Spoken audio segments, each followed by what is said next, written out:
Hey guys, good afternoon. Welcome to Let's Talk About It Minot with me, Rob Fuller, your host, and my trusty sidekick, Jonathan Starr over here. How you doing today? I'm doing spectacular. Good deal. Good week so far? There's been a lot of interesting stuff happen this week. You know, that's crazy. With just a few days left to go before the election, we're seeing all kinds of stuff come out nationally, locally. Yeah. It's kind of been busy. It is a good news week. I mean, that's good for people like you, right? Yeah, we're excited about it. You newsies. We got some stuff that we're looking into, so that'll be fun. But how about you? Been a good week, just trying to survive. We had Halloween in there, so, we had a Halloween pageant yesterday where the kids, we went. That's right. Went to the school and they dressed up and walked around, and then last night we were out trick or treating, and so. That's right. That's right. Watched the end of the World Series. It's been a good week. That's pretty cool. Pretty cool. Yeah. I love to hear it. How about the early voting stuff? I know you guys, I heard you talking a little bit about local North Dakota Minot stuff here earlier this week, but with just a few days to go before the election, the early voting numbers across the country are nuts. It's unbelievable. Isn't it? I don't know what's going on. So how do you feel about it? Oh, I think it's great. I think two things about it. One, I think it's fantastic that we actually are seeing people get out early instead of trying to wait till day of, because I think everybody's tired of long lines and stuff like that, at least in the big metropolitan areas. Yeah.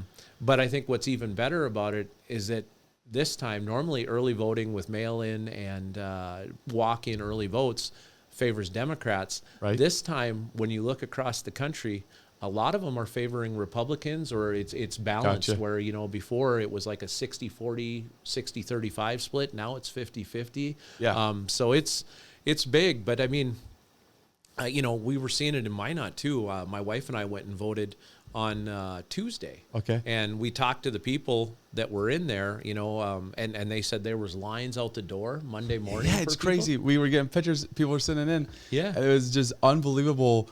These pictures of lines that were just massive. I think you're seeing, not only locally but nationally, people are so tired of what has been going on the last 4 years. They're like, you know what? We can't wait. We got to get out, get it done, and make sure we get our voting in. Yeah. So do you think that these are new, not necessarily new voters, but people that haven't voted in past years, perhaps? So one of the things, I was listening to some stuff in preparation for this week. One of the things that they said was they call them marginal voters, people that either haven't voted in the last 4 elections or have only voted one time in the last 4 elections. They're seeing those people come out 30 to 50% higher than they have in the last 16 years, and most of those votes are rolling to the Republican Party or Trump and those things. So that's going to be incredible. That is. And I mean, obviously there's some concern. And you hear people talking about, well, maybe the Republicans aren't going to come out and vote as much day of. I still think we're going to see a huge turnout. But I think so. Again, you're listening to the different pundits and pollsters and everything across the country. You're looking at the Real Clear Politics averages and stuff like that. You care if we share this picture? No, not at all. Look, this is from Halloween last night. Yeah, that's me and my boys. We had a skeleton, a soldier, and Venom out going trick-or-treating. So I love it. Thanks. I appreciate that. My wife's like, hey, let's get a picture. Yeah. Little did I know we would use this on our podcast, so I much appreciated it. I'll find some pictures and we'll return that favor down the road. So but I help with the production. So I see a second ago when you're like, oh yeah, that's right. And you were thinking about Halloween. I was thinking about, he was probably thinking about going out or something. Not he's going to pull up an embarrassing photo of myself and throw up on the podcast. That's right. Much appreciated. Yeah. No, but anyway, going back to it, the people that are coming out to vote, I think we're going to see a huge turnout for this election, more so than we've already seen. They said over 58 million people, which is approximately 34% of the last electorate, in 2020. 58 million people have already cast votes in this country. That's crazy. That's a big number. It's never been that high before. This is a question I have then. How much normally, isn't it like 70 to 80 million is the total voter count? No. If you think of the 2020 presidential election, what did Biden get 81 million, and Trump you're got right. 79. Yeah, so no. it's around 150 million, give or take. Yeah, that was on one side. I wasn't thinking about the total number. So 150. So around 150 million would be the total. Yep. Okay. So we have 60 million already in. So 58. Well, and when I pulled these numbers, that was Tuesday, Wednesday. That was 58 million, and they, it hasn't declined in the last few days. So what do you think the total vote count will be this year? Like, so if it was 150 million last year, is it going to be like 175, or what are you thinking? I don't know if we'll push 175. I mean, that would be 50% of this country actually goes out and votes. Yeah, and I don't know crazy. that the last time that happened was, I think it was in the 80s, quite honestly. Probably. I mean, and it wasn't 175 million people. If we only had 200 million, it was 100 million or whatever. But I don't think we've reached the 50% mark in a long time. So if we do 150 to 165 and keep it where it was in 2020, because that was a big turnout too, they said. Right. If we keep it in that range, I think we'll see the same thing. How was 2020 a big turnout? Well, because of COVID. Because of COVID. But as far as Democrat votes and everything, they said there was more turnout in that than they'd seen in previous elections. But you're right. Funny how many different people show up to vote when you don't have to show up to vote. Yeah. That's interesting. So, but I mean, what do you think? What do you think this shows us about our election? Well, so I'm probably a skeptic. Okay. More so than me? I'm struggling to believe. In the back of my mind, this is what I'm thinking is happening. That the Republicans are like, need a vote. I normally vote day of. I'm getting it done early this year. I don't want to miss it. Yep. And maybe they missed in the past, and maybe they even missed it last year, or last time. But they just are trying to get out and be more prepared. Yeah. Because it is staggering. And then I'm like, man, am I getting a bunch of right-wing information? Because this is crazy. The amount of stats that are showing how many Republicans are involved. It's pretty interesting. Do you think it's going to hurt Republicans That's what I'm worried about on election day? You think that's what I'm thinking about, that the election day turnout may be lower for Republicans. But what if these are people that have not voted in the past, or those marginal voters, and they want to get out and do it early, right? That's what I'm curious about, the total voter count. Like, are we going to see a dramatic increase in it? One of the things I was kind of seeing, they were talking about Pennsylvania specifically because it's such a huge part of this election, right? One of the big swing states. Trump is leading marginally in that state right now, but you're not seeing a ton of early voting there, whereas in 2020, you did see a ton of early voting, and it was mainly, if I remember the stats correctly, it was 65-35 Democrats, and they had a huge deficit, the Republicans did, to make up, or Trump did to beat Biden. And he didn't make it up, but he was close, within 80,000 votes or whatever it was. But they said, a state like Pennsylvania maintains that we like to go out and vote the day of. So they think there's going to be huge turnout there that day too. Interesting.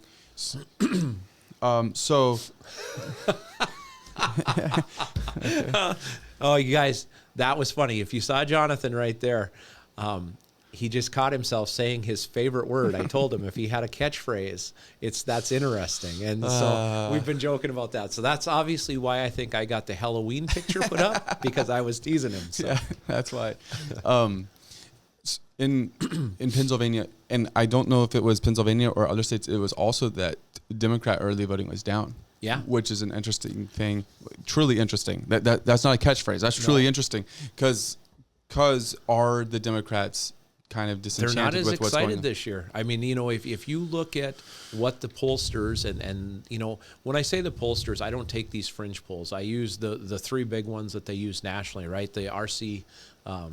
Yeah, the RCP, the Atlas, and what was the other one? Is it 538 or someone else? No, it was someone else. And I can never remember that one. This is the second time we've done this. Not Rasmussen? No, Rasmussen is they're kind of left leaning, but anyway. Okay.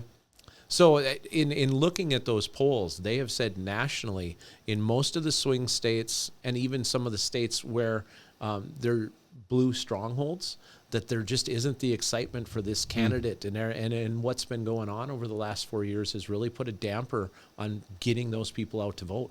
I think you see that in North Carolina, which is not necessarily a Democratic stronghold, but it was one of those states that were supposed to be a strong swing state. Well, it is. And I mean, did you hear the news yesterday? I think you and I were talking a little bit about this. You know, Kamala Harris is there. It's rumored that the campaign is pulling out of North Carolina because Trump supposedly is up between 5 and 8 points. So they are going to stop putting money into North Carolina and shift it to Virginia, because right now Virginia is basically tied, and Virginia hasn't been a non-blue state, I think they said, for 20 years. Wow. You know, with the exception of voting in Youngkin, right, as the Republican Which governor. was interesting. When you see those discrepancies happen, it's always interesting to see what's going on in that state. Well, when you hear of any major political candidate pulling out of a swing state and going to a state that they were supposed to have won handily, because Biden, I believe, won Virginia by 12 or 13 points. Okay. And so now Kamala is basically dead even, or Trump is up by 1 percentage point, and they're having to shift from their ground game in these swing states over to states that they thought there were shoo-ins. And so I think that speaks more than anything else in this country about what we're seeing, about how tired everybody is of what's been going on for the last 4 years. And I think most people are, and whether you're independent, Democrat, or Republican, people are like, enough is enough. We need a change. No, I think there is a feeling of that. And some people aren't thrilled about the change to Trump, and maybe they even feel like that's not much change. But I think they're like, the direction that we're going is not going to be sustainable for very long. Well, yeah, and that's exactly it. I mean, while you have people that dislike Trump personally, right? They don't like how he talks, they don't like how he acts, whatever it may be. I think you're seeing people that are like, you know what? We were better off under him. The border was secure. We didn't have all these people coming in. We didn't have the inflation issues and the economic issues we're having. So I think a lot of people, when it affects their pocketbook, that changes. They get loud. Yeah. So Vance also, he might be one of the more recent vice presidents to actually have an impact on a campaign, because it doesn't happen very often that a vice president helps more than very minimal. Right. Okay. Right. You're looking for, most of the time, they're looking for one aspect of votes, the woman's vote, like Biden when he picked Kamala, right? Or the Latino vote, or whatever it is. Yeah. Go grab a state that they're from, if it's a swing state like Pennsylvania. But back to that. Yeah, but Vance, I think that he gives people faith in the ticket. I think so too. Beyond Donald Trump, you mean? Right. Right. Yep. Because Pence was a good guy. He was a solid guy. But I think that was the appearance he gave off. And that's what Trump was looking for the first time. Yeah. Right? Somebody to say, hey, I got one of the group with me, so I can become part of the group, right? Exactly. Right. But exactly to your point, Pence was never the guy that's going to take over beyond Trump and finish this up. Right, yeah. I mean, he looked very presidential. He had that gray hair. He just had that presidential look. But I think it's interesting with Vance because there's something about him that feels like he pulls people in. When he talks, it feels like he connects way beyond Trump. I agree. He's very down to earth. He's very articulate and educated. Mm-hmm. But he's able to talk to the average person, right? He's not talking up here at you. He's talking to you at your level. Absolutely. I don't know if you've seen it yet. Have you watched him on the Joe Rogan podcast? I listened to maybe 20 minutes of it. I thought Trump on the Joe Rogan podcast did great. I mean, I listened to all 3 hours. And there was some great stuff in there, but there was some stuff like, okay, come on. But I listened to JD Vance the other day with that, yesterday, in fact. Yeah. I was stunned at how good and well he did in his explanations, his facts. I mean, the guy is on his game. And so if we want somebody as a conservative side to take over for Trump in 4 years when he's done, because I think we all know, Trump is going to go in there now because he doesn't have to worry about getting reelected, and he is going to take a sledgehammer to our federal government. I love the idea of Elon Musk coming in and doing an audit of our financial government. Did you hear him talking the other night? No. He goes, I think we can save $2 trillion off of our $6.5 trillion budget just by cutting the waste in federal spending. Wow. Like a third of our budget, taxes don't have, I mean. There'd be a chance we could actually tackle our debt. So, I mean, you know, the people, and J.D. Vance, like you said, is one of the prime people that is going to be carrying this forward. What I think about him is that, so Trump, when he talks, so on Rogan's podcast, he's asked about January 6th. Yep. Classic question. That's what they all want to talk about. And January 6th, and he's also talked about there's two things, January 6th and the election fraud. I'll always say that there's election fraud, right? And they play together. So when Trump tries to articulate that, he goes to Hunter Biden's laptop. Yep. Which plays into it. If you understand the story, it plays into his answer strongly. It's not that he's deflecting, and people were saying he's deflecting, and that's the way that he comes across sometimes. Absolutely. Is that when he goes to answer, he doesn't articulate as well, and people can say that I'm defending him or whatever. It's a truth. It okay, is. We can talk about Biden too. And they're always going to spin it. Yeah. The media is always going to spin it, whether it's right or left, to whichever way suits their narrative, right? Right. So Vance can give the same details of the answer, but he articulates it so much better that you're like, oh, I see how that works. Oh, that actually makes sense. What you're trying to say. You're not spinning this to something else. He is quite honestly one of the most well-spoken politicians, celebrities, whatever you want to call it, that I think we have in this country right now. Yeah, he really is. I'd agree. Yeah, So. It's a good choice. Glad Burgum wasn't chosen because Burgum doesn't have that ability. So I agree. But in connection to that, you see Burgum and you see Trump both struggle with that. You have people right there that are visionaries. That's what they are. They are people that see the big picture. They see where they want to get. They understand how they get there, and they may not always be able to articulate it, but they're able to find people that will help them get that job done. I think that's something that's different than career politicians, which is what we're used to, who understand the ins and outs of government, understands how the swamp works or whatever you want to call it, and they're able to articulate that stuff, but they can't always articulate direction because they don't have that business leadership standpoint. I think even if you had somebody like Mark Cuban, because he's the Democrat side to all this that's been very outspoken to it, I think you would run into some of those same problems on some of those issues. He is pretty well spoken, although sometimes he just runs his mouth. Yeah. But if you ever watched what was it, Shark Tank? Yeah. Did you ever watch any of those? I've seen clips or whatever. Yeah. He does, like you said, he has some good points. He is kind of well spoken, but sometimes he just goes on and on and on. Yeah. Where's he at? I think you would see some of the same tendencies to happen that you would see with Burgum and that you would see with Trump.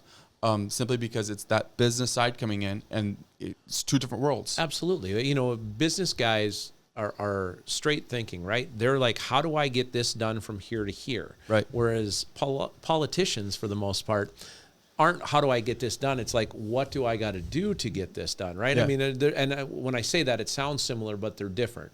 A business guy is, hey, I need this to make this. A politician is, well, if I want to get this done, I got to talk to so-and-so to do this, to get this. And I'm going to have to give them this, and I'm going to have to give them that. And I'm going to have to make this person happy. And you know what? I don't even really care about this. And how much am I going to get paid? Right. Where's my kickback? That's exactly, I mean, that is the difference between running it like a business and running it like a politician, right? I mean, and I think, to your point, J.D. Vance, even though he is a politician, he thinks and acts more like a business person, and he articulates like that. You know, the politician as a business person. Yeah, he does. Yeah, and I think that comes from being only a few years into being a senator. I think that really helps. Really helps him. I mean, he hasn't been in there forever, but again, it shows you the discrepancy. Or what can happen with your campaign in picking the right or wrong vice president, right? Perhaps getting 50, 60 years of combined political experience is not the move in today's world. It might not be, especially when you've run your state poorly, or whatever it may be. So interesting there. Something else I wanted to say with that is escaping my mind, because that's what happens to all the good thoughts is they run away. So I guess we can move on. Okay, let's continue on this path just a little bit. Did you see obviously we've all seen the Biden garbage comment this week, right? His supporters are garbage. So we saw both sides, right? Yeah, and then he's coming back trying to say, no, that wasn't what I was saying. And literally we can read the transcript. But my CNN point, couldn't defend him. No. They're like, yeah, no, he said that. Yeah, it reported accurately is what the one guy said on there. And I was like, God, look at that. A CNN reporter saying report accurately. So, but the thing about that is if you look over the last 2 months, right? And I'm gonna quote these off before I go and ask the question. So number one, he said the garbage comment, right? Yep. His supporters are garbage, not anything else. He had the comment about a week and a half ago, if you remember seeing they were having a meeting at the White House, and they were in the big conference room. I believe it was a cabinet meeting. Kamala wasn't there because she was out on the road campaigning. And Biden was talking, and she tried to interrupt him. She was on a phone-in call. She tried to interrupt him, and he said, "Be quiet, I'm still talking." Nice. Well done. The Harris campaign rally, where she was in Michigan, and she was about to have a big release, and Biden came on TV at the same time for some obscure reason. And then you have the whole thing in Florida during the hurricanes where Harris was saying, DeSantis wouldn't return her calls and he was inefficient. And Biden comes out and goes, "Hey, I've been talking to the guy on the phone. He's doing a great job. He's killing it down there." So having said all that, do you think Joe Biden is actively trying to undermine Kamala Harris's campaign because they moved him out of there? I mean, if that is not what's going on, the people that are handling Joe Biden and the people that are handling Kamala Harris are absolutely some of the worst at their jobs that I have ever seen. So it feels that way sometimes. Doesn't it definitely feels that way. I mean, it would be one of the most incredible things if it was true. But the other flip side of that is Biden has a lot of reasons why he should be upset at Kamala and at Obama. And you even have that clip of Obama and Biden at a funeral. Yep. And there was a New York Times lip reader or whatever. And it wasn't necessarily, if you believe the lip reader, it wasn't necessarily positive things that were being said in that conversation. And I'm glad you brought that up because I forgot to put that one on here. Yeah. Yeah. So it feels like there's some frustration going on there.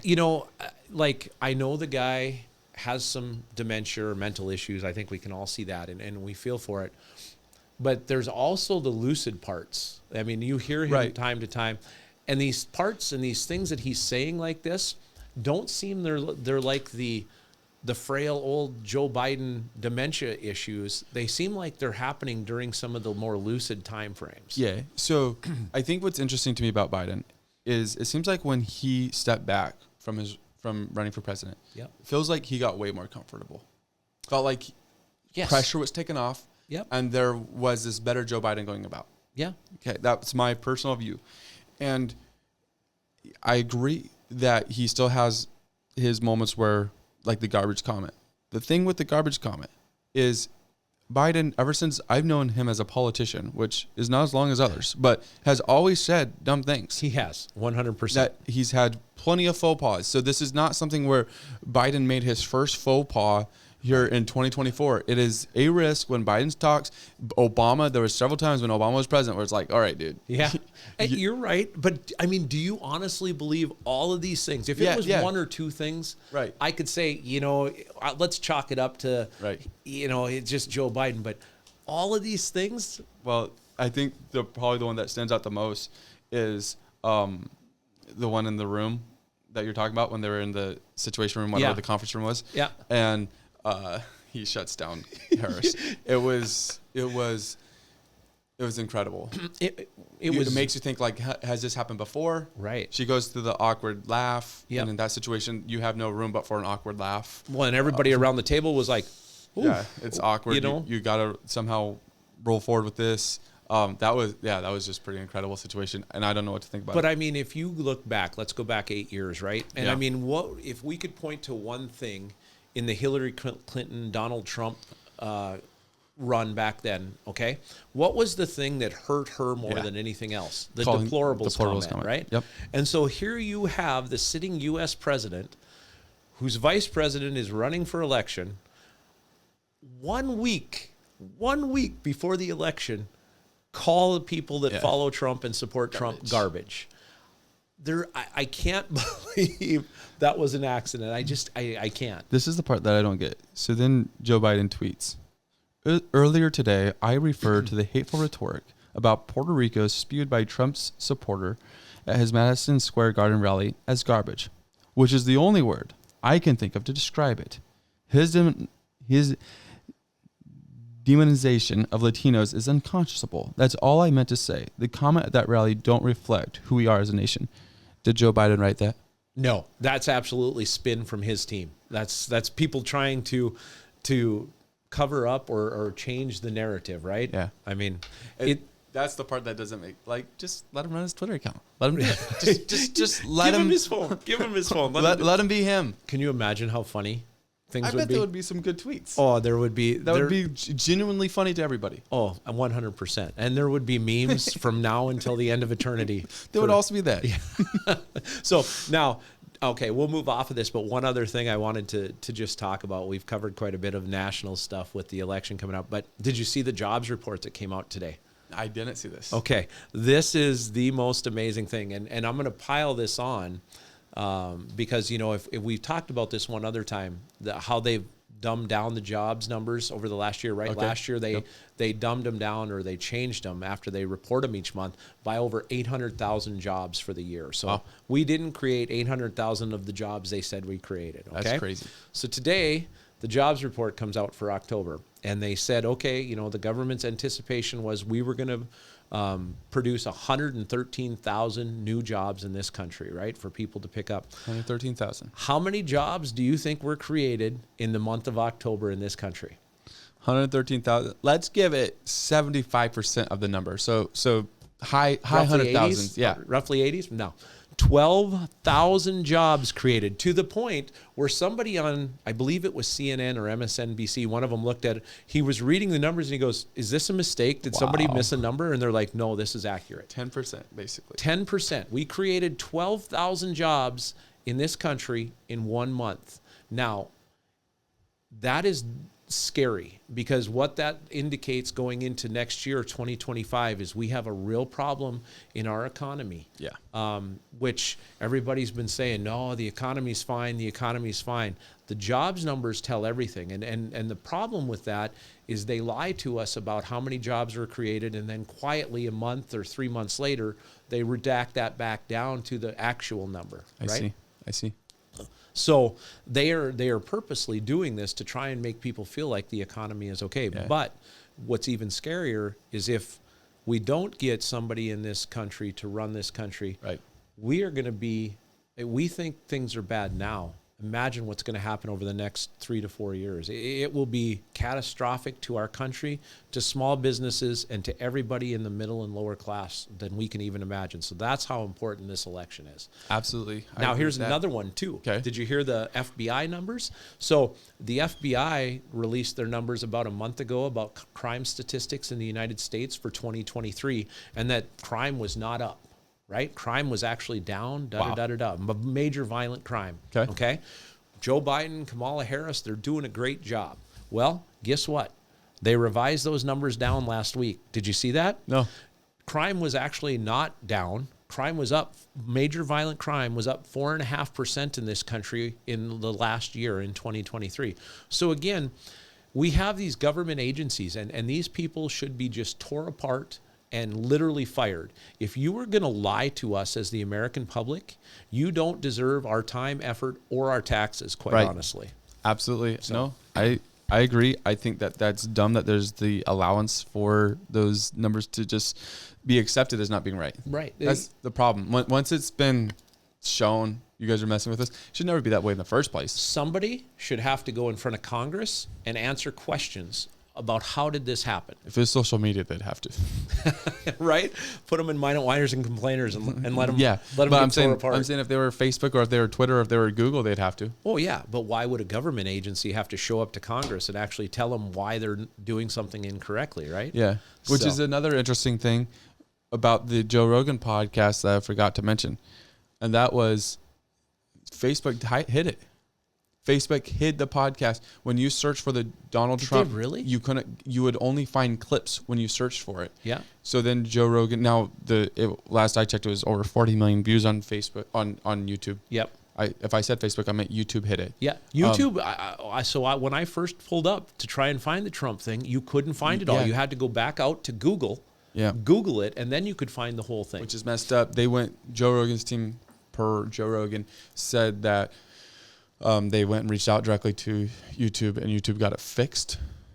So you think that there was a glitch? I don't think it was a glitch. No. Was it potentially, and I think this is something that Joe Rogan floated. I think there is potential for this, that maybe there was a rogue engineer at YouTube that messed up. I think I think it'd be really dumb for YouTube to go and try to actually hide that as a company. Be like, hey guys. Well, they could say they weren't hiding it though, because you could find a clip, right? Yeah. You just couldn't find the whole interview. But they got the thing fixed, so they were hiding.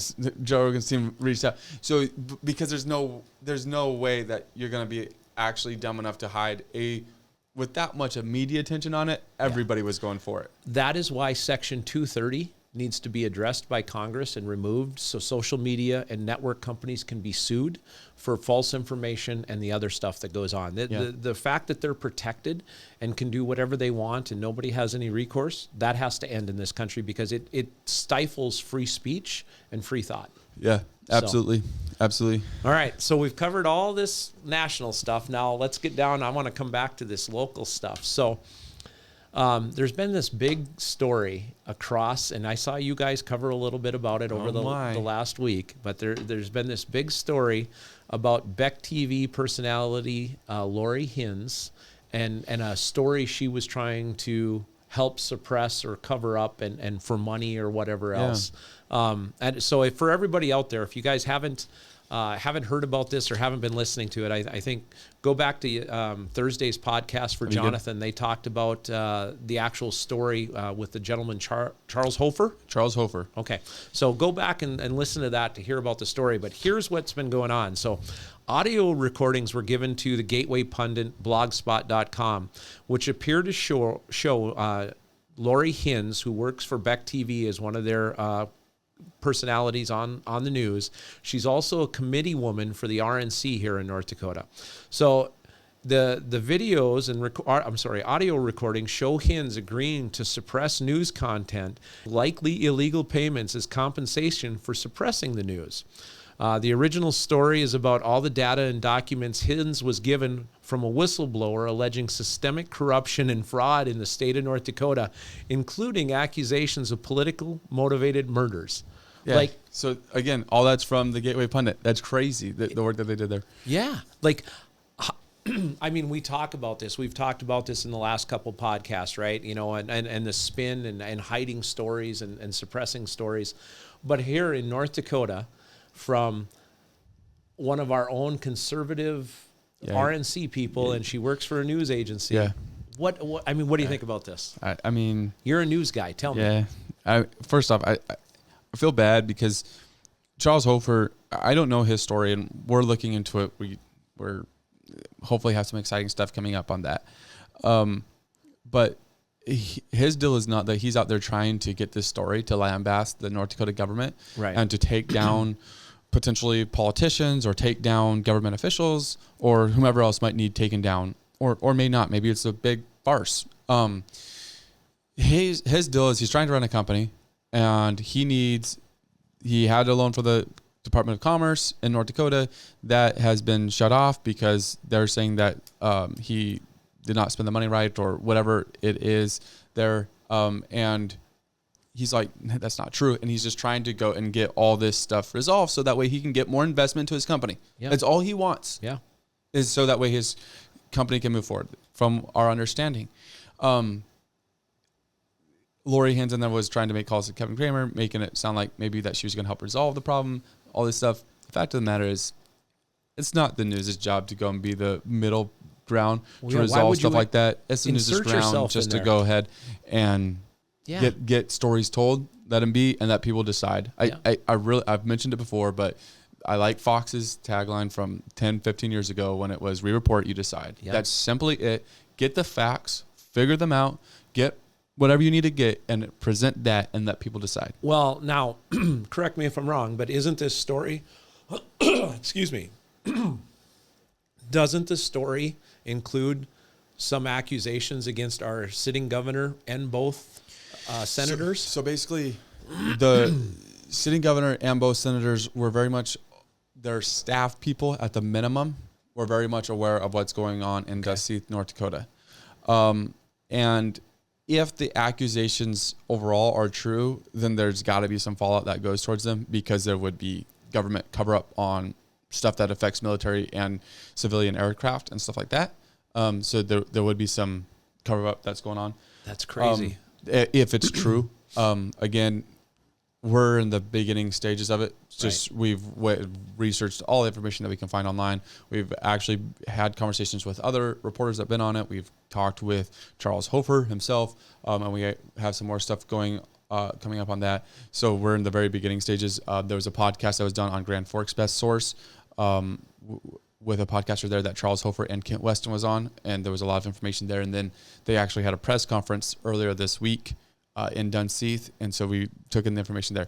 Basically, what we've received is a ton of information, and we're having to go through and figure out, process it all, what's true and accurate. But if it's all as is being laid out, then wow, it's scary. I mean, that's insane. You know, in the last 2 weeks, I think last week we just briefly touched on the Bank of North Dakota news story. Right.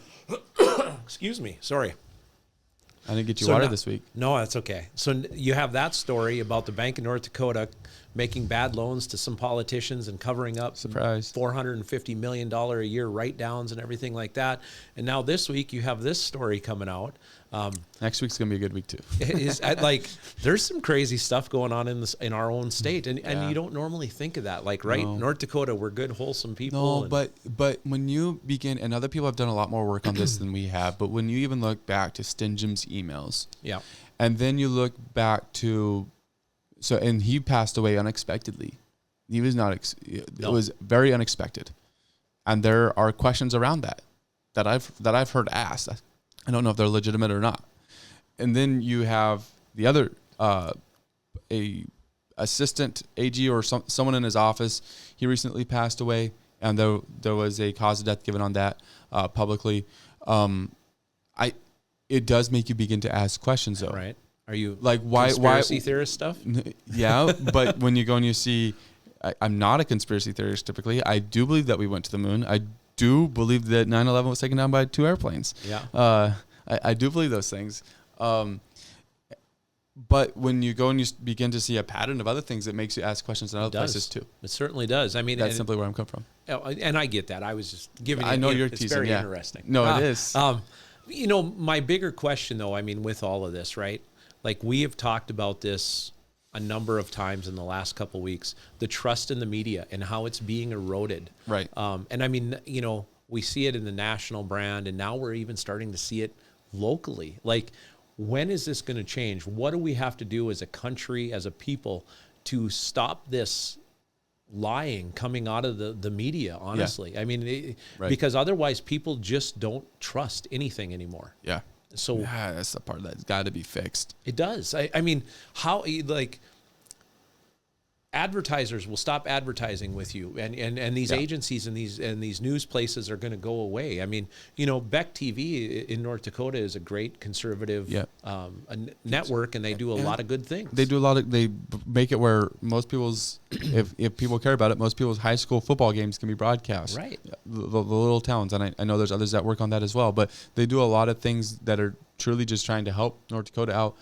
And I eventually we'll probably have to reach out to Lori to see more, because maybe I know there was the recordings, and so that doesn't help, but maybe the Gateway pundit put some spins on there that maybe shouldn't have been. I don't know. Well, but I mean, can we get, I think it'd be great to get the recordings, and let's listen to the full recordings if they're available. I don't know if the pundit will share them or not. Right. Yeah. I mean, you're a North Dakota news agency, so you can throw that out there. We'll give it a try. Yeah.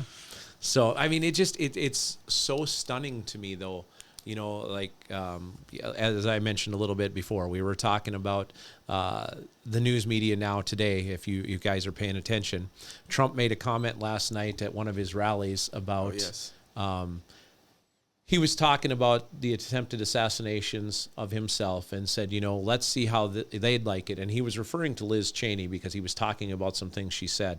Let's see how she'd like it if the guns were pointed at her head.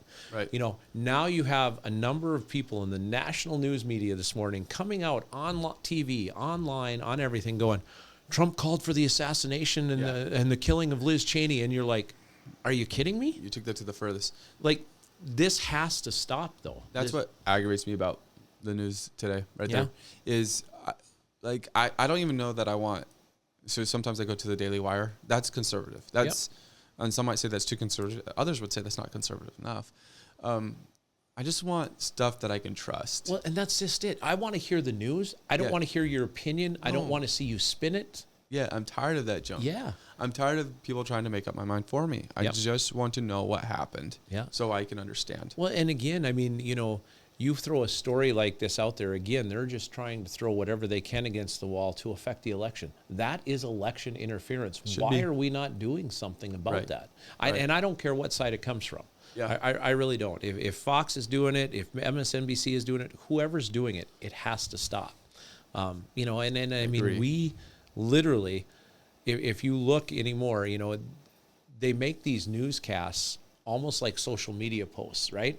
They want them to be shocking and surprising, so you click on them or do this or do that, right? And I mean, it's gotten to the point where it's above and beyond anymore what's reasonable and what's realistic. Yeah. You know? Clickbait, man. Clickbait. There it is. There it is. How you get views anymore.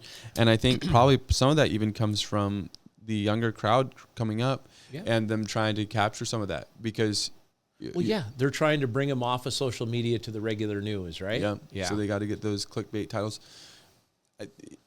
Definitely not good. Anything clickbait's not good. But it's causing problems, though. I mean, we've watched it, right? We've watched it for 4 to 8 years. Yeah. We've watched it, and it's causing problems. And now those problems are getting worse and worse and worse. And they're not backing down. They seem to be stepping even harder into this. And it's like, what are you guys doing? Right. Help us out here, because we as the American public, we don't see this, understand it, or agree with it, whatever side. Yeah. You know, I mean, it's so ridiculous. It is.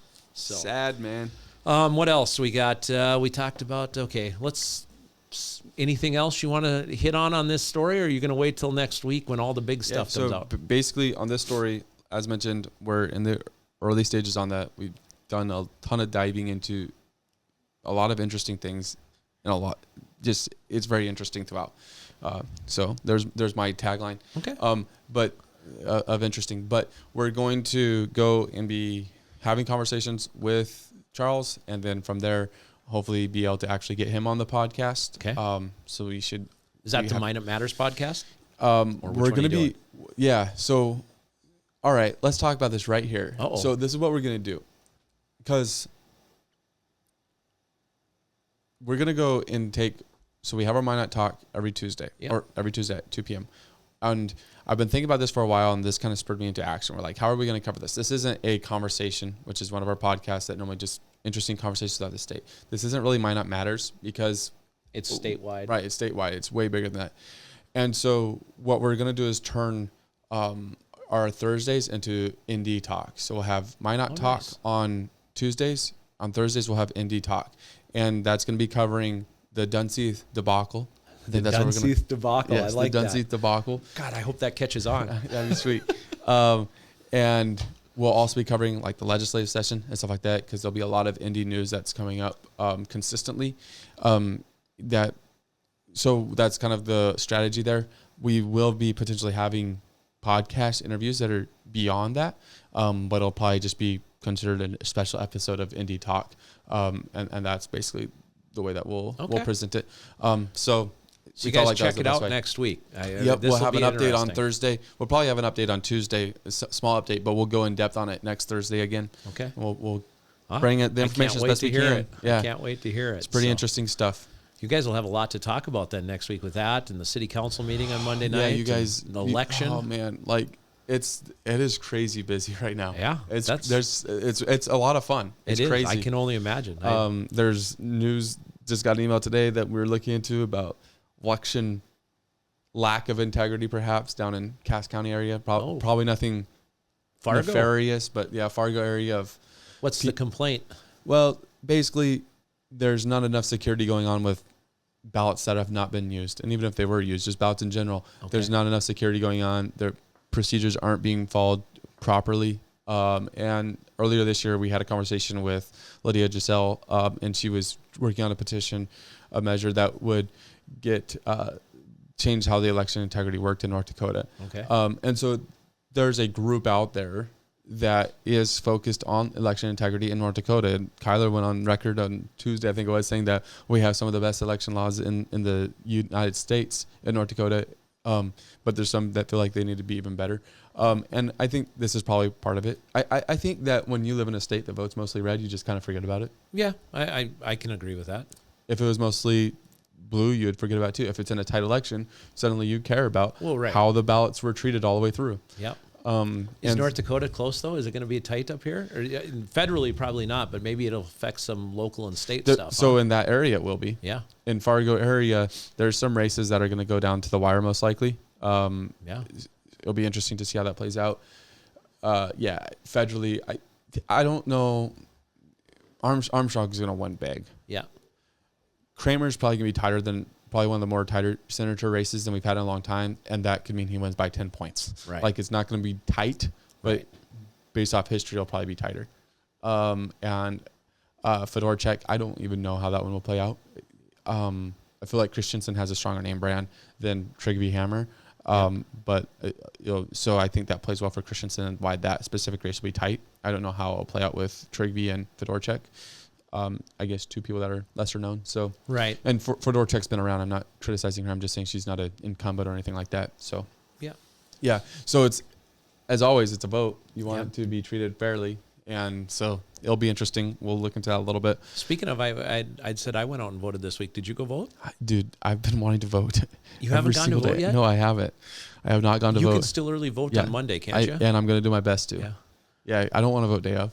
No, gosh, that would be. I did it once, and I waited in line forever. You're gonna do a live podcast that day too, aren't you? We're gonna do a live podcast, but we're not gonna do it like we did primary day. Primary day, we did it one all night, but we figured that people are gonna be paying attention to other people because there's national elections going on. Well, the thing about it is, and hopefully they're all right from what I've been seeing. They said by 9:00 our time, the election will be over, so you guys can maybe get to bed early. That'd be crazy. So wouldn't that be crazy if Well, they were showing when all the swing states come in. And so, but last year you had swing states going until 2 a.m. That's when all the crazy things happened. Yeah, well, that's it. They would shut down the election or the counting at 10:00, and then at 2:00 in the morning there'd be these big dumps in there. I don't think that can happen this year. Okay.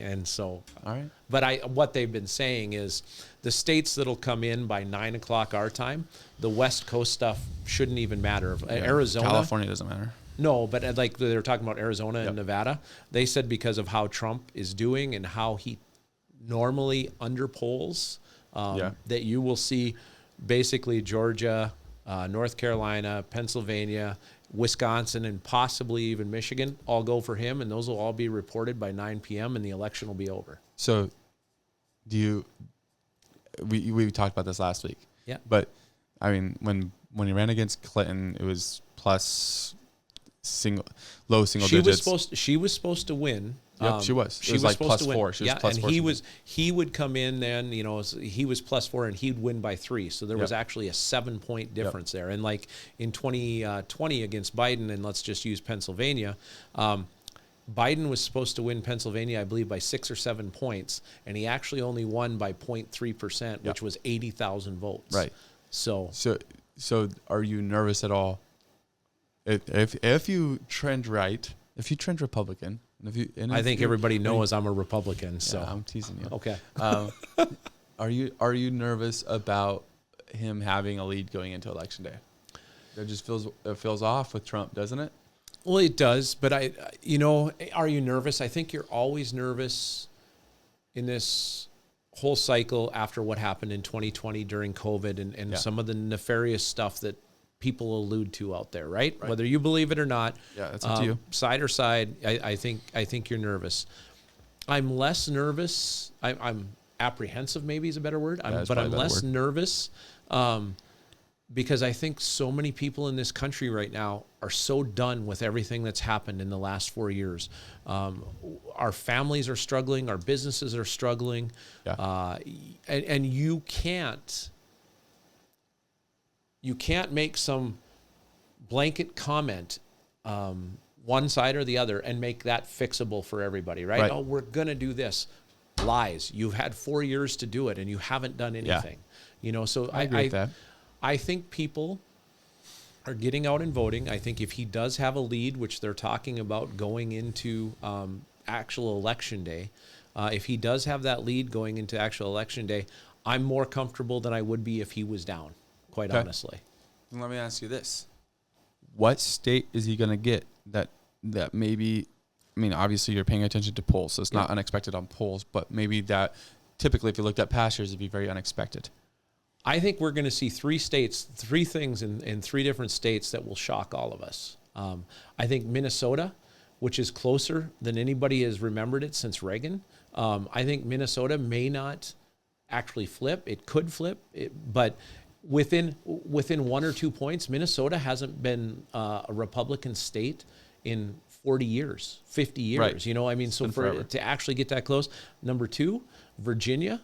I think the fact that the Democrats are pulling things out of North Carolina and are going to go to Virginia, which hasn't been a red state in a long time, that tells you a lot. And then another one, if you're reading about it or haven't seen anything, you know, Nevada over there in the West, Nevada, they have been trying to turn red for years and years and years, and it hasn't worked. And now this time Trump is actually leading. And those three things right there, if you talk about 3 states that have always been Democrat and everything else. There. Yeah, but I mean, if you look at some of the blue states too, right? Let's go New York, right? Okay. Biden won New York by 23 points. Yeah. They said if Harris wins it by half of that, she'll be lucky. That's crazy. How do you see that in a state like that? That's crazy. Or you go over to New Mexico, right? New Mexico, Biden won by 12 or 13 points, I believe they said. Similar with Colorado, he won by 8. They said Harris and Trump are statistically within the margin of error right now in both of those states where they believe she'll win them. They're lean states now. They're not solid. And so in a state like New York, though, yep, because when you look at the county map, it's really interesting perspective when you see counties, how they voted. Yep. And I know the classic arguments. I'm not wanting to get into those arguments, but you find that most of the counties in the United States vote red. Yeah. And there's very It's the population centers, right? Yep. The bigger population centers. So in a place like New York, if there is conservative bones in there, it's just waking them up. Absolutely. And that's why that number cuts. And I think that's interesting because the same thing happens in Texas. Yep. Every year where the gap gets a little bit closer, it feels like, and maybe it'll stop this year, maybe it won't. We'll see. Supposed to be a tight race between Allred and Cruz. I don't think so. Yeah. But in New York, it'd be interesting to see that if suddenly, some people have been claiming Texas has been in play for years, but what about New York actually did become year over year in play? That would be insane. There's a ton of red in that state. Yeah. And it's the same thing in Minnesota. If you look at Minnesota and you pull up the counties in Minnesota. Minnesota doesn't make sense. No. Minnesota should be red. 90% of that state is red, right? All the rural areas. You have Duluth and Minneapolis, St. Paul, which are your big 2 blue areas. I don't even understand how they voted blue with Mondale. No. It does not make sense that Minnesota is so blue. Right. It makes you wonder really what's going on, know, in those 2 areas like downtown. I mean, and if you go or have been to Minneapolis, people are so fed up. They said that is the reason that Minnesota is in play this year, is because people in downtown Minneapolis are so tired of what's been going on there since 2020 that they're like, okay, you know what? I'm not a Republican, but I'm going to vote for it because I'm tired of this. So there's a poll not a poll, but I guess essentially a poll, but On Point Politics. I have no idea who these guys are. Okay. So I'm just going to throw that out there. Okay. The only level of legitimacy that I can give them is they basically predicted 2020 right. Okay. Which is like the lamest argument you can make when you're talking about legitimacy. Were they close on the numbers, or were they just right that Biden was going to win? They were fairly close on the numbers. It was like 306 to whatever. Yeah. They were fairly close on numbers. Okay. They have Nevada going red. Yep. Arizona going red. Yep. Minnesota going red. Wow. Georgia, North Carolina, Pennsylvania, New Hampshire going red. Wow. And then Virginia staying blue. Okay. And so they have it 326, 212 landslide, which I have no idea if this is going to be, most likely this will not be true. Okay. Like, understand that. I'm not here. I just thought when I saw that, I was like, interesting. This is different than typically what everybody's looking at. There's so much of that out there, though, because of all the polls, and that a lot of them take the Real Clear Politics average, which is very accurate, right? And I don't know, I mean, I hope they're right. I hope they're right because we need a change in this country, And then how many spots do they get in the? The Senate and the House. Yeah. I haven't heard much on the House because I don't know. I mean, they figure that the Republicans will still hold the House and hold the majority, but the Senate stuff that I'm hearing, which is more interesting to me, they said, currently the Republicans have 49 seats. They said we're going to see a 52 to 56 Republican majority in the Senate.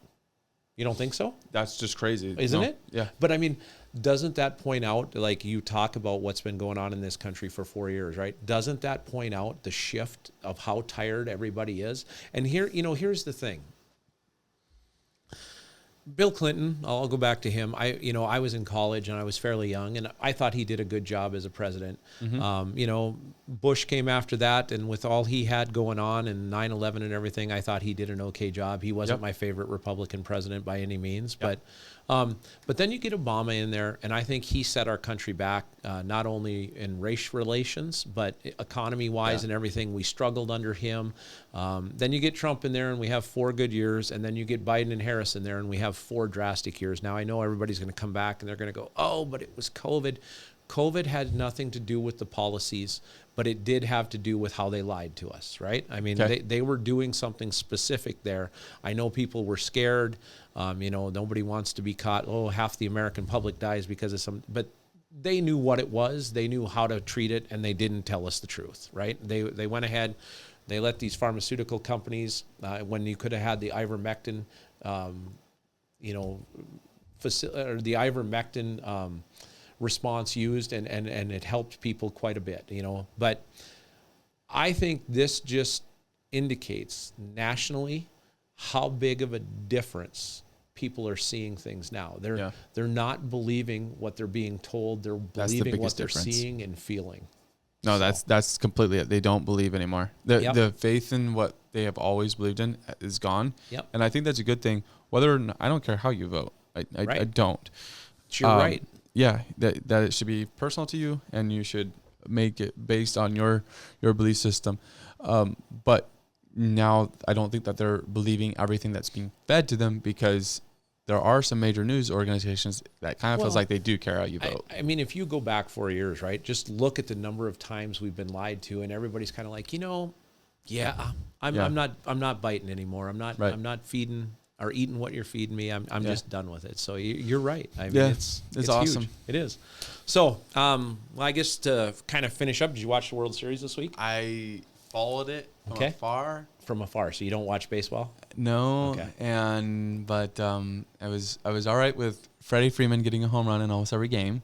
Dude, that dude was crazy. Like, he set a record six home run or 6 World Series games that he played in. The 2 prior on I believe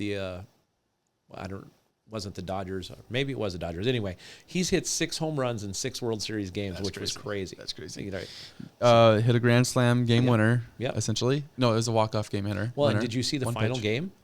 The Yankees were up 5-0 in the 3rd and 4th innings, right? And then the Dodgers, there was a couple errors actually, and the Dodgers scored 5 runs to tie it up, and you're like, what is going on? It was a great World Series to watch. But I mean, also in that, there was the game before that one where the fan rips the ball. Yeah. He tried out of Mookie Betts' glove, like trying to grab it. That was incredible. And then the best part was I saw a clip the next day where Rob Gronkowski's like, that's my friend from college. Oh, no kidding? Yeah, I didn't even see that. That's Austin. He was on the hockey team, and he's a maniac. That's awesome. I did see, though, so they kicked him out that night. Yeah. And the guys, the 2 guys that were there that got kicked out had tickets to the next night too, and they banned them from coming back. Oh man, how bad would that make you? That's a bummer. Yeah. Well, I mean, they were doing them a favor. The Yankees were doing their fans a favor, saying, "Don't show up. We're gonna lose." Yeah. Right. Well, I mean, but like, I get that you want to help your team, but to actually interfere, it's not gonna help. It was like the coach, if you remember a number of years back, there was a college basketball player that was running down the court, and he was having a great game, and the coach went out there and knocked him down, tripped him or something like that. So I mean, there's the level of normal, and then there's a level of, okay, you're a little bit of a fanatic, So, but a little bit far. Crazy game. Yep. Cool for Volpe, the shortstop. Derek Jeter grew up in New York City. He gets to hit a grand slam, I believe. Yeah. I mean, Cool there was storylines. both sides, you know, Yep. the Dodgers and the Yankees, some great storylines because neither one of the big names, you know, Judge for the Yankees and Shohei Ohtani for the Dodgers, neither one of them really showed up in the Right. World Series. They didn't, yeah. And the Ohtani pitching, got you know, injured. the pitching, both the Dodgers and the Yankees starting pitching that they were throwing out there, and the Struggled. Dodgers relief pitchers, man, they were having some good innings out there. So. Right, yeah. Who did you want to win? You know, I like the Dodgers. Okay. That Shohei Ohtani, that dude is amazing, That guy's if a you ask beast. me. He is. He hurt his shoulder or whatever. Hopefully, Dislocated his shoulder. You know, I've done that. I don't know if you ever have. And then he comes back the next day or 2 days later and is playing again. You know, when I dislocated my shoulder and I cracked 2 ribs, I basically had to sit in a chair and not move for 5 days. So, I mean, can you imagine? he's a monster. Can you imagine? Wasn't he running with his Yeah, arm? he would do this. He was running to keep his arm from jostling because I'm sure he was in some pain. But it seems like, because he's a lefty, it seems Yeah. like that would have hurt. I guess you keep it actually pretty tight there. You do, and I mean, if you were watching him, he would let loose a little bit with his left hand a little bit sooner than he normally was. I saw one of the announcers pointed out. So Okay, gotcha. Interesting. yeah. And then City Council coming up on Monday night. Got some. We got the agenda late last night. There was some things going on, so they didn't get it out quite as early. But I was looking at it this morning some more. We have the city quarter of land lease contract coming up. We're going to talk about. We have the. Is it actually going to be on the agenda again? It is on the agenda again. Yes. And you guys are going to have to talk about it this time. It is. It's an action item that we have to talk about. There's the open public hearing. And the conversation for the Circle K holiday gas station out there by the Shots truck stop. And then there's the new thing that came up because the Minot Vet Clinic had opted out of their contract with us. We're done. Yep. So we put out an RFP as the city to find somebody to do animal control pound services for us, and Souris Valley Animal Shelter was the only respondent, and so we're going to talk about that. The numbers are significantly different than they used to be. So, you know, we have, I believe the city had budgeted $47,000 for that. Might not work. It's going to be more than that, it sounds like. So we're going to have some healthy discussion about that. You going to start a pound? No, I'm not going to start a pound. I had 2 dogs, and I loved them very much. I do love animals. But then I had 2 kids, and I don't need any pets anymore. So I get that. I get that. Anybody that's got kids should know that. Circle K Holiday Gas Station, that's going to be an interesting public hearing. It is going to be I think there'll be some comments. Well, I hope there is. This isn't going to be an hour and 45-minute meeting, Rob. No, I don't think this will be a You better cancel short your Monday night plans. We're going to be there for 4 hours. I don't have any Monday night plans. My plans are, as I think I told you, Tuesday. After noon on Tuesday, I'm not doing anything. I'm going to sit down and watch election there stuff you go. and see what's going on. Maybe have a nice glass of whiskey or a beer or something while I'm Enjoy either it. crying in it or cheering. So we'll see. But yeah, no, I think Monday's meeting, there's going to be a lot of discussion on the Circle K. I know I have a lot of questions for the city and the city engineer with regard to why we would deny this. I mean, and I haven't spoken a lot about it, but just questions in my mind. You know, we have a large national brand again that wants to come into Minot. And here we are going to put undue restrictions on them or require certain things that we haven't required before. You know, this is a $10 to $20 million project that'll bring $150,000 to $300,000 in property tax revenue and $300,000 plus in sales tax revenue to our city. And if we don't allow them to do this one thing, what they want to do is they want to have an entrance that's in only that comes right off of 13th into the thing, into the facility. If we don't allow them to do that, they're going to pull out and back away. And there was a traffic study done and a number of other reports and people that got involved, Department of Transportation, Colliers, which is a national company that did the traffic study for Circle K. In there, you know, none of them, and everybody is in agreement, even the city is in agreement, that the right-in turn-only lane coming off of 13th does not affect traffic in any way, shape, or form. In fact, if you allow the Circle K to have that, it improves the flow of traffic southbound on 13th and allows the people that are coming off of 21st Avenue turning onto 13th, whether that's north or south, it allows them more time to turn because those cars aren't coming down to 21st then and having to turn, right? But Circle K has said if we can't have this, It doesn't make sense for our customers, and we're going to walk away. So here we are again as a city with no real reason to tell them no, about to turn down another multi-million-dollar project, which would bring more sales tax and property tax revenue to our city. And this hasn't been just something that came up in the last month. This is something they've been working on for a long time. 2 years. This has been going on for the better part of 2 years from everything that I've understood. You know, I mean, obviously, I think there was some discussion about it prior to me being on city council. But again, you know, it's just a lot of questions, you know, I mean, and again, I'm not picking on anybody in particular, but why, when we're so worried about revenue, as far as, you know, people are bashing all the time about the property tax and about sales tax and everything else, why would we put restrictions on this company that don't make any sense, that don't affect the overall impact of the traffic or the turn or anything like that? It doesn't make any sense to me. So there'll be a lot of discussion about that one, I believe. Absolutely. So it'll be good. We'll be there for it, or we'll enjoy it. Are you going to watch from home, or are you going to come see us in person this time? We're going to be on the road. Oh, nice. Back from northern North Dakota. Coming up from the Dunseith Debacle, I'm assuming? Yes, we'll be on our way back from the Dunseith Debacle. So we'll probably be listening to it on the road. So. Awesome. All right. Yeah. Well, anything else you want to finish up with? I'm looking forward to Monday. All right. I think that's it for us, guys. Thanks for tuning in. See you next week on the Let's Talk About It Minot podcast.